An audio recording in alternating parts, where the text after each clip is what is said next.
நண்பர்களுக்கு வணக்கம். இந்த பாட்காஸ்ட்டில் 2007ஆம் ஆண்டு வெளியான ஹாலிவுட் படமான இன்டு த வைல்டு அப்படின்ற படத்தை பற்றி சொல்லலான்னு இருக்கேன். படத்தை இயக்குனவர் ஷான் பென். அவர் ஒரு புகழ்பெற்ற ஹாலிவுட் நடிகர். வழக்கத்துக்கு மாறாக இந்த பாட்காஸ்ட்டில் இந்த படத்தோட கதையை முடிஞ்ச அளவுக்கு ஸ்பாய்லர் இல்லாமல் மொத்த கதையும் சொல்ல நான் முயற்சி பண்ண போகிறேன். அதன் பிறகு இந்த படத்தை பற்றின ஈஸ்தட்டிக்கலான ஒரு அப்ரிசியேஷன் பண்ணலான் இருக்கேன்.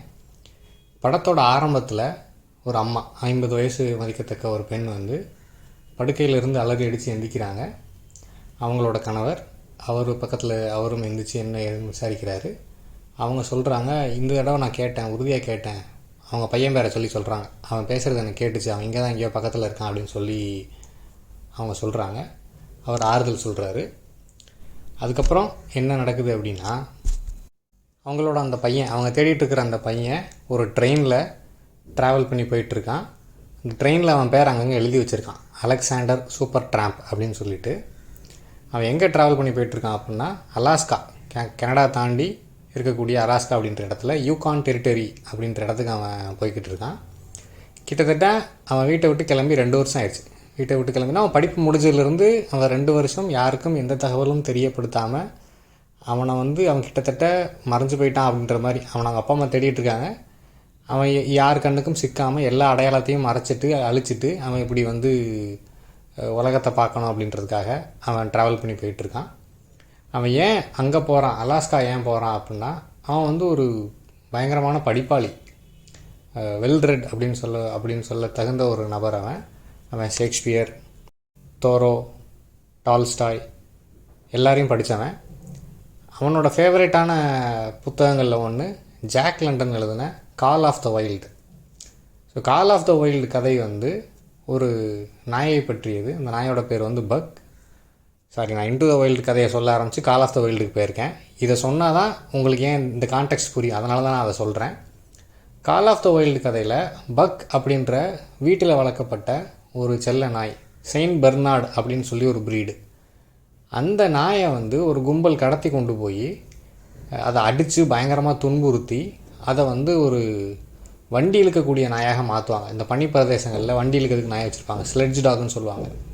அந்த செயின்ட் பெர்னார்ட் வகை நாய் உறுதியானதாக இருக்கும் அப்படின்றதுனால இந்த நாயை கடத்தி கொண்டு போய் அப்படி ட்ரெயின் பண்ணி அதை மாற்றிருப்பாங்க. அப்போ அந்த நாய் அங்கே ஒரு லீட் டாகாக இருக்கும், அங்கே அந்த வண்டி இழுக்கிறதுல ஒரு முதன்மை நாயாக இருக்கும்.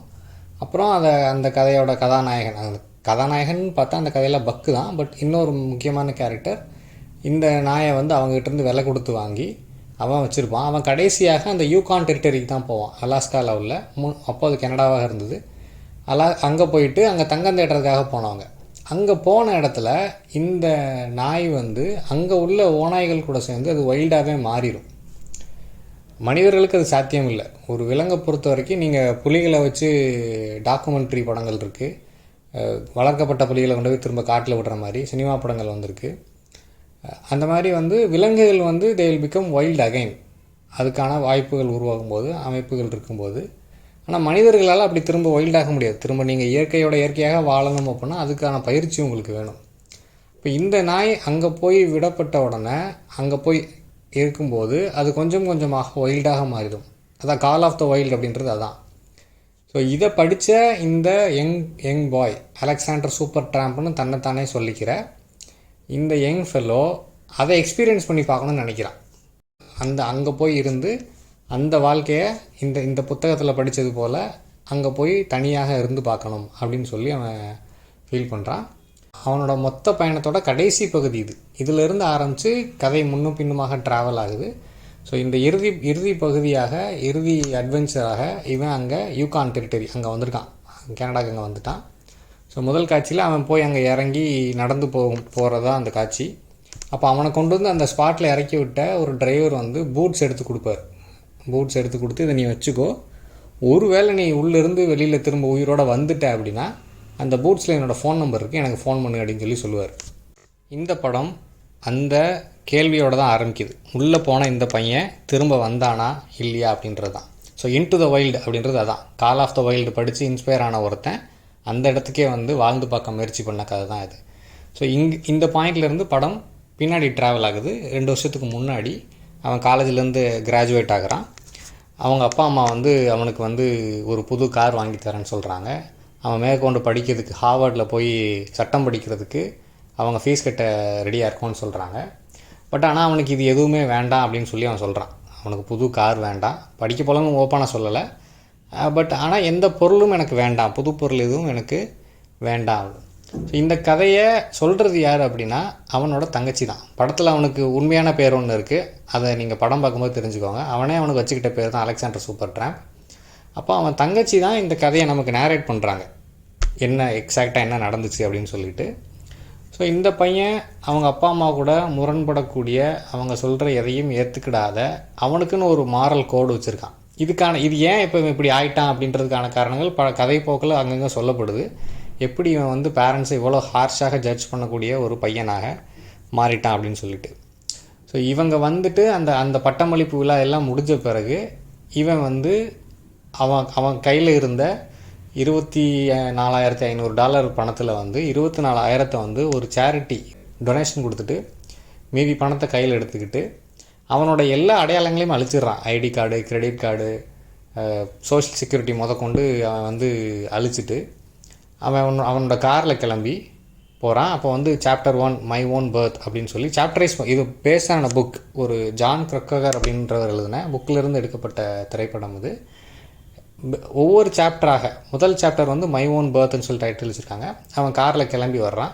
மிக அருமையான பின்னணி இசை, சினிமாட்டோகிராஃபி எல்லாமே இந்த படத்தில் மிக சிறப்பாக இருக்கும். அவன் கிளம்பி வந்து ஒரு ஃப்ளாஷ் ஃப்ளட் வரக்கூடிய ஒரு இடத்துல வந்து காரை நிப்பாட்டுறான். அவன் வச்சுருக்க கார் வந்து இப்போ டாட்சன் கார், எல்லோ கலரில் பழைய காரு. அங்கே நிப்பாட்டிட்டு அவன் ஃப்ளாஷ் ஃப்ளட் வர்றதுக்காக வெயிட் பண்ணுறான். நைட்டு ஃப்ளாஷ் ஃப்ளட் வந்த உடனே, அந்த வெள்ளம் வந்த உடனே வெள்ளத்தில் காரை அடிச்சிட்டு போகுது. மறுநாள் காலையில் வந்து அந்த காரை அபேண்டன் பண்ணிவிட்டு அதில் ஒரு நம்பர் பிளேட்டெல்லாம் கழட்டிட்டு அங்கேருந்து கிளம்புறான். அதாவது வந்து அந்த கார் உடனே கண்டுபிடிக்கப்படக்கூடாது அப்படின்றத அவனோட நோக்கம். அவன் எங்கே போனால் என்ன ஆனான்னு யாருக்கும் தெரியக்கூடாது அப்படின்ட்டு அவன் கிளம்பி அங்கே அந்த காரை விட்டு வெளியில் இறங்கி வரும்போது ஹைலைட்டாக ஒரு விஷயத்தை செய்கிறான். அந்த விஷயம் வந்து ஒட்டுமொத்த இன்றைக்கி மனிதர்கள் வாழ்ந்து கொண்டிருக்கும் வாழ்க்கைக்கு எதிரான ஒரு செயல். அது நீங்கள் படத்தை பார்க்கும்போது தெரிஞ்சிடும், இல்லை ஏற்கனவே பார்த்துருந்தீங்கன்னா உங்களுக்கு நான் என்ன சொல்கிறேன்னு புரியும்.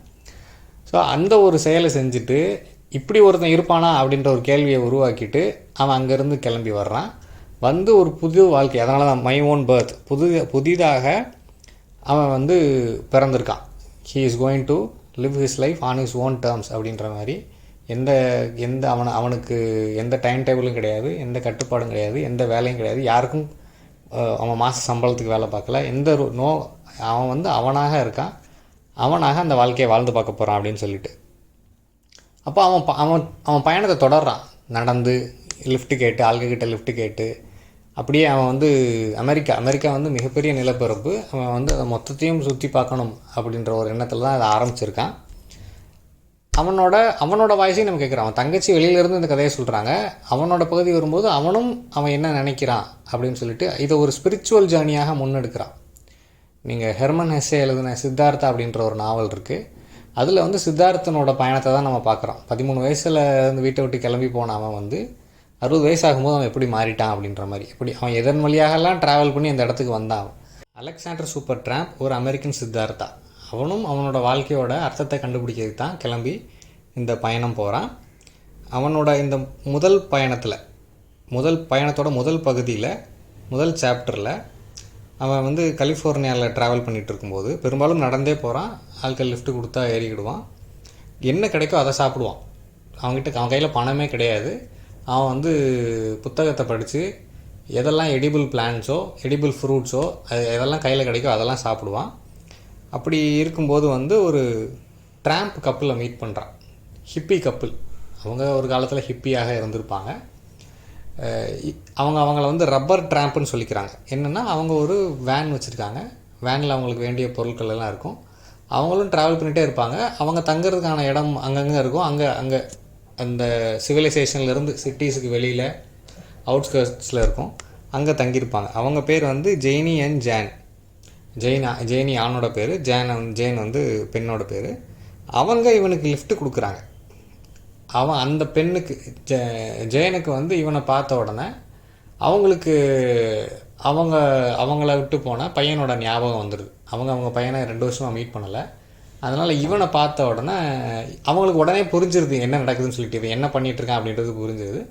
அவங்க கேட்குறாங்க, உன்னோட பேரண்ட்ஸ் எங்கன்னு கேட்குறாங்க. இவன் சொல்கிறான் அவங்க வாழ்க்கையை அவங்க எங்கேயோ வாழ்ந்துட்டுருக்காங்க அப்படின்னு சொல்லிட்டு. அந்த அம்மா சொல்கிறாங்க, கொஞ்சம் நியாயமாக பேசு, உன்னை பார்த்தா வந்து ஒரு ப்ரிவிலேஜான பையன் மாதிரி தான் தெரியுது, நீ நல்லா செல்லமாக வளர்ந்த பையன் மாதிரி தான் இருக்க, நீ ஏன் எப்படி இருக்க அப்படின்ற மாதிரிலாம் கேட்குறாங்க.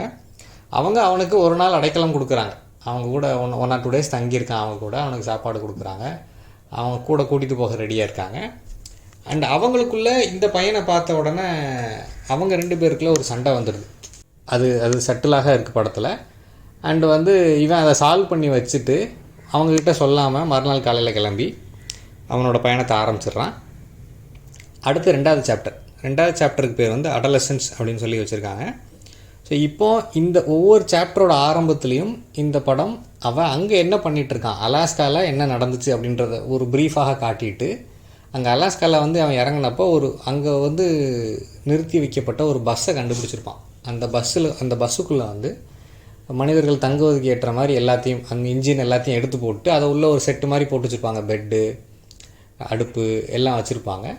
இவன் அந்த பஸ்ஸை கண்டுபிடிச்சிருப்பான். அது அபேண்டன்ட், யாரோ போதைப் பொருள் பயன்படுத்துகிறவங்க அங்கே வந்து தங்கிட்டு அதை அப்படியே போட்டு போயிருப்பாங்க. அதை சரி பண்ணி அதை முடிஞ்ச அளவுக்கு இவன் தங்குறதுக்கு ஏற்ற மாதிரி மாற்றி வச்சுருப்பான். ஸோ 2வது சாப்டர் வரும்போது அங்கே அலாஸ்காவுக்கு வந்து 3 வாரம் ஆயிடுச்சு. அங்கே என்ன பண்ணிகிட்ருக்கான் அப்படின்றத ப்ரீஃபாக காட்டிட்டு திரும்ப இங்கே அவனோட இந்த நிகழ்காலத்துக்கு வருது இந்த கதை. கலிஃபோர்னியாவிலேருந்து அவன் சவுத் டக்கோட்டா அப்படின்ற இடத்துக்கு வந்து அங்கே பெரிய லெவலில் விவசாயம் பண்ணக்கூடிய அறுவடை நடந்துகிட்ருக்கு. அங்கே இப்போ ஒரு பெரிய விவசாயியான வெயின் அப்படின்றவர்கிட்ட வேலைக்கு சேர்றான். அவர் அந்த கதிரடிக்கும் இயந்திரத்தை ஓட்ட சொல்லி கொடுக்குறாரு. இவங்ககிட்ட ரொம்ப பிரியமாக இருக்கார். இந்த படம் முழுவதும் அவன் சந்திக்கக்கூடிய ஆட்கள் அத்தனை பேரும் அவங்ககிட்ட மிக பிரியமாக இருக்காங்க, மிக அன்பாக இருக்காங்க. அவன் வந்து வாழ்க்கையில் நல்லா வரணும் அப்படின்னு நினைக்கிறாங்க. அவனுக்கு வந்து என்கரேஜிங்காக இல்லை அவன் வந்து ஏதோ ஒன்று சொல்லும்போது அந்த பாயிண்ட் ஆஃப் வியூவை நீ மாற்றிக்கிடணும் அப்படின்னு அவன் முகத்துக்கு நேராக சொல்லக்கூடிய ஆட்களாக இருக்காங்க. இதில் வெயின் வந்து அவன் மேலே ரொம்ப பிரியமாக இருக்கார். அவர் அவன்கிட்ட கேட்குறாரு, உனக்கு இதெல்லாம் பிடிச்சிருக்கான், அங்கே அந்த கடினமான உடல் உழைப்பு உள்ள வேலை அது எல்லாமே அவனுக்கு பிடிச்சிருக்குன்னு சொல்கிறான். அப்புறம் ஒரு பாரில் வச்சு பேசிகிட்டு இருக்கும்போது வந்து அவங்க அப்போ தான் அவங்கக்கிட்ட சொல்கிறான், உண்மையை சொல்கிறான். இந்த மாதிரி நான் அலாஸ்கா போகணும், அதுக்காகத்தான் நான் இந்த பயணமெல்லாம் செய்கிறேன், பணம் சேர்த்துட்டு நான் அங்கே போவேன் அப்படின்னு சொல்கிறான். ஏன் அங்கே போகணுன்னு சொல்லி அவர் கேட்குறாரு. அந்த மாதிரி எனக்கு இது எதுவுமே, எனக்கு இந்த மனிதர்களே பிடிக்கலை, சொசைட்டியே வேண்டாம், சிக்ஸ் சொசைட்டி, இங்கே உள்ளவங்க எப்போ பார்த்தாலும் ஏன் ஒரு தனி மனிதர் இன்னொரு தனி மனிதர்கிட்ட இவ்வளோ மோசமாக நடந்துக்கிறாரு, ஏன் வந்து யாரும் யாருக்கிட்டேயும் உண்மையே சொல்ல மாட்டேங்கிறாங்க, ஏன் இப்படி வந்து ஏன் அதிகார வெறி பிடிச்சி அலைகிறாங்க, ஏன் இப்படி பணம் வெறி பிடிச்சி அலைகிறாங்க, இப்படி அவன் ஆதங்கத்தெல்லாம் சொல்கிறான். அப்படி சொன்ன உடனே அவர் வெயின் சொல்கிறாரு, உன் வயசுக்கு இதெல்லாம் யோசிக்கிறது தப்பு, நீ வந்து உன் வாழ்க்கையை என்ஜாய் பண்ணிட்டு இருக்கணும், உன் வயசில் உள்ளவங்க எப்படி வாழ்க்கையை கொண்டாடிட்டு இருக்காங்க, அது அப்படி இல்லாமல் நீ ஏன் இப்படி இருக்க, திஸ் இஸ் மிஸ்டேக்னு சொல்லி அவர் திரும்ப திரும்ப சொல்கிறார். நீ ஒரு யங் ஃபெல்லோ, நீ ஏன் இப்படியெல்லாம் இதெல்லாம் இவ்வளோ விஷயத்தை போட்டு ஏன் மண்டையில் போட்டு குழப்பிக்கிற, அதெல்லாம் இல்லை அப்படின்ற மாதிரி அவர் சொல்கிறாரு. அண்ட் அவர் வந்து ஒரு கேபிள் நெட்வொர்க் இதை வந்து ரகசியமாக திருடி ஏதோ ஒன்று பண்ணிகிட்ருக்காரு. அதுக்காக வந்து அவரை போலீஸ் அரெஸ்ட் பண்ணிட்டு போயிடுறாங்க. ஸோ அவர் சொல்லிட்டு போகிறார், நீ எப்போனாலும் திரும்ப இங்கே வா, உன்னோட செக் இருக்குது வாங்கிக்கோன்னு சொல்லிட்டு போயிடுறாரு. அதனால் அங்கேருந்து கிளம்பிடுறான். அந்த சாப்டர் அதோட முடிவு, அவரோட அரெஸ்ட்டோட அந்த சாப்டர் முடிவுக்கு வருது. அவன் அங்கே இருக்கும்போது வந்து ஒரு காட்டில் வாழ்கிறதாக இருந்தால் ஒரு விலங்கை வேட்டையாடுறது எப்படி, வேட்டையாடின விலங்கோட கறியை எப்படி ப்ரிசர்வ் பண்ணுறது, இந்த மாதிரி விஷயங்கள்லாம் அங்கே உள்ள ஒருத்தரை கேட்டு தெரிஞ்சுக்கிறான். அந்த கதாபாத்திரத்தில் நடிச்சிருக்க நடிகர் யார் அப்படின்னு சொல்லி கேட்டால், ஹேங் ஓவர் படங்கள் வழியாக பிரபலமான ஜாக் கலிஃபினாக்கிஸ்ன்ற அவர், அந்த உருவத்தில் செந்தில் போல் இருப்பார் அவர் பார்க்குறதுக்கு. அவர் இந்த படத்தில் முகத்தை கூட காட்டாமல் பெரும்பாலும் தொப்பி போட்டிருப்பார், கண்களை மறைக்கிற மாதிரி தொப்பி அணிஞ்சு இந்த படத்தில் ஒரு சாதாரணமான ஒரு கேரக்டராக நடிச்சிருக்கார் அவர். ஸோ அந்த பயணம் அதோட முடியுது.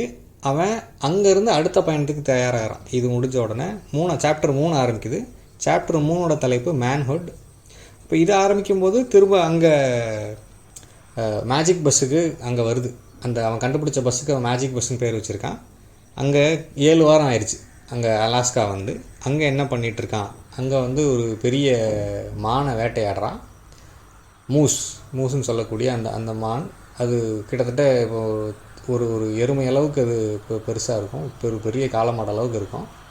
அதை வேட்டையாடி அங்கே அவர்கிட்ட படிச்சுக்கிட்டு வந்த அந்த கறியை ப்ரிசர்வ் பண்ணக்கூடிய முறைகளை அதன்படி அதை வந்து பாடம் பண்ணி வைக்க முயற்சி பண்ணுறான். அந்த உப்பு கண்டம் போட்டு வைக்க முயற்சி பண்ணுறான். ஆனால் அது எல்லாம் கெட்டு போயிடுது.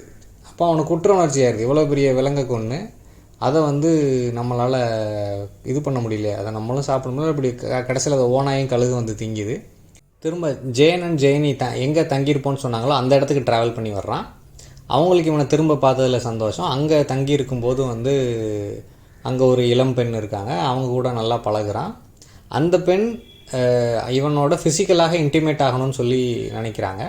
இவன் அவங்க வயசு என்னன்னு கேட்குறான். அவங்க 18ன்னு சொல்கிறாங்க. உண்மையை சொல்லணுன்னா 17ன்னு சொல்கிறாங்க. அதுக்கப்புறம் 16ன்னு சொல்கிறாங்க.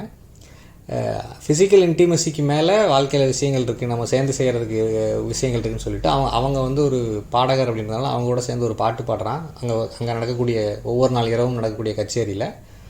அங்கே இந்த ட்ராம்புகளான நாடோடிகளான இவங்க எப்படி வாழ்கிறாங்க, அவங்க கூட இருந்து அவங்கள போல் கொஞ்ச நாள் வாழ்ந்துட்டு ஃபிசிக்கலி ஃபிட் ஆகிட்டு நான் இங்கேருந்து அலாஸ்கா போகிறேன் அப்படின்னு சொல்கிறான். அங்கே இருக்கும்போது அதுக்கான பயிற்சி எடுக்க போகிறேன்னு சொல்கிறான்.